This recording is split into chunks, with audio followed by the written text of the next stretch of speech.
Okay, so ito yung ating items na dumating ngayon, no, from Shopee. Ito yung malaking box kanina. Ah, ni-receive natin kanina, no. So anyway, so ito po ay isang multi-purpose bench, no. Ayan.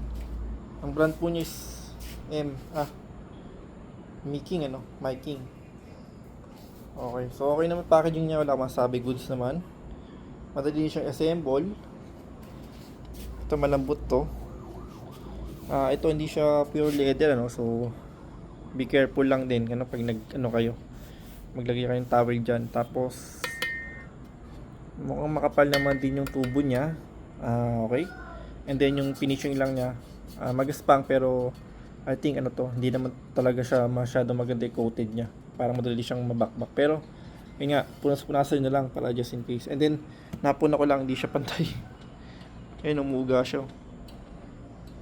Umuga talaga siya. So, medyo mataas yung gap niya dito. Ayan. And ito, adjustable naman yan. Ayan, adjustable hanggang 4. Dito, adjustable din hanggang 3. And then, may lock naman siya dito. Ayan, hindi siya basa-basa bibigay. Okay. Ito, ayan. So, depende kung anong magiging gamit ko dito sa bench na to. Okay.